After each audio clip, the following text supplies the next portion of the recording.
আমরা অনেকেই রূপকথার গল্পে মানুষ থেকে শুরু করে পশু পাখি সবার পাথর হয়ে যাওয়ার গল্প শুনেছি। এতে মনে হতে পারে এমন ঘটনা শুধু গল্পেই বাস্তব, কিন্তু আপনি কি জানেন এমন একটি প্রাচীন শহর আছে যেখানে এমন ঘটনা বাস্তবে ঘটেছিল, যে শহর নিয়ে মানুষের আগ্রহের শেষ নেই।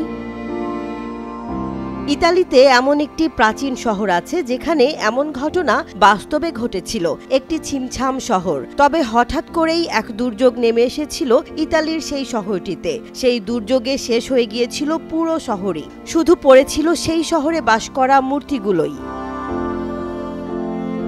বলছি পম্পেই শহরের কথা। প্রায় 1940 বছর আগে এই শহরে এমন একটি ভয়াবহ ঘটনা ঘটে, যার জেরে শহরটি ধূলিসাৎ হয়ে যায়।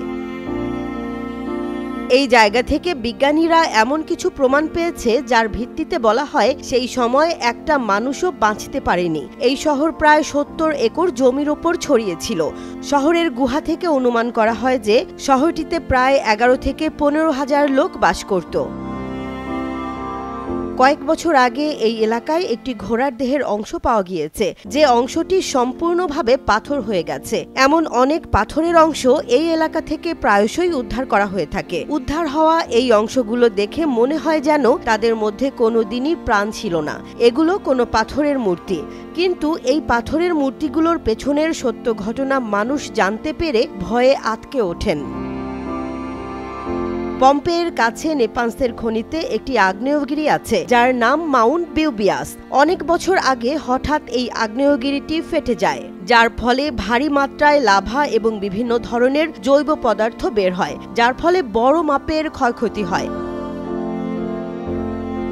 পম্পেই শহরের বাসিন্দারা শহর ছেড়ে পালানোর আগেই এই আগ্নেয়গিরির লাভা এসে শহরটিকে তছনছ করে দেয়। এই কারণেই এই এলাকা এতটা গরম হয়ে যায়, যার জেরে মানুষের রক্ত ফুটন্ত হয়ে পড়ে এবং মাথার ঘিলু ফেটে যায়। পরবর্তী সময়ে তাপমাত্রা নেমে যাওয়ার ফলে লাভা শক্ত হয়ে যায়, যার কারণেই মানুষের শরীর পাথর হয়ে যায়।